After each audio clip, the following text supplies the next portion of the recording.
wasaaradda waxbarashada iyo sayniska gobolka Gabiley oo u koorgalaysa iskuul walba sida uu yahay iyo shaqada ka socota ayaa saaka arooriyadii hore waxay ka ambabixeen xarunta wasaaradda waxbarashada ee gobolka Gabiley waxaana mas'uuliyiintan uu hogaaminayo gudoomiyaha waxbarashada gobolka Gabiley ay u kala jarmaadeen dhinaca oogada iyo dhinaca waqooyi ee gobolka Gabiley waxaana mid ugu hakadeen dugsiyada deegaanada gobolka ee ay marayeen si loo hubiyo hanaanka barbaarta wax loo barayo iyo habsami socodka awlaha shaqo ee dugsiyada dawliga waxaana uu kormeerkani socon doonaa muddo 4 caanamaala waxaana isla maantaba la soo kormeeray ku dhawaad 20 iskuul waxaana ka warbixinaya gudoomiyaha waxbarashada gobolka Gabiley Cabdilqaadir Cabdilaahi Jaamac waxaan saaka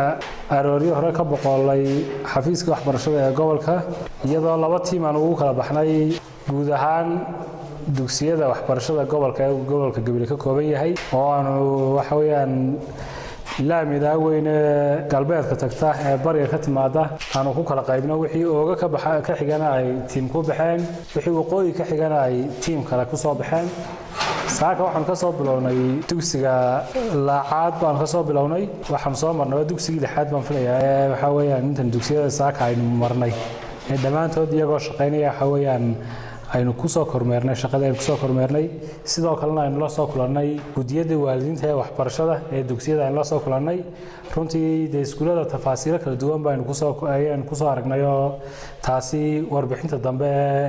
waxa weeyaan kormeerka ayaa taa cadeyn doonta iskuul kastana warbixintiisa waxa weeyaan waa lagu celin doonaa mid wax lagu qaatan way noqon doontaa laga go'aan qaata hadii Ilaahay qadaro dugsigan hadda aynu ku sugannahay waxa weeyaan gobolka Daarima runtii waxa weeyaan halkan waxa fadhiya madax dhaqameedkii iyo guddiga waxbarashada ee dugsiga ayaa halkan fadhida waxaan ka helay dugsiga iyo shaqaalihiisa macallimiinta iyo maamulka manhajku halka marayo qiimeynta iyaga lagu sameeyo shaqada ay wadaan si guudna waxa weeyaan wada shaqeynta dugsiga iyo madax dhaqameedka iyo guddiga waalidku ee waxbarashada ay leeyihiin ayaan iyadana sidoo kale waxa weeyaan aanu indhayn wixii caqabado ee jira iyo sidoo kale wixii iyaguna ay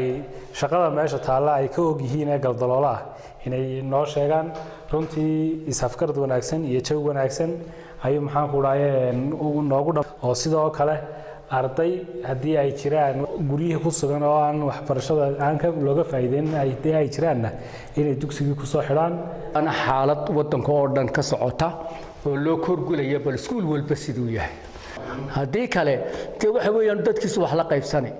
taa weeyaan ay wasaaraddu ka duulaysaa inuu qofku noqdo wax jira oo aqoon leh oo wadankan iyo dalkan iyo dadkan iyo diintan ba afcaya la doonaya kale waxa halkaasi ka hadlay bulshada qaybaheeda kala duwan ee ku dhaqan deegaanada ku teedsan gobolka Gabiley una mahadnaqay wasaaradda waxbarashada iyo sayniska Soomaaliland waa Yaala Xaji telefishinka qaranka Gabiley.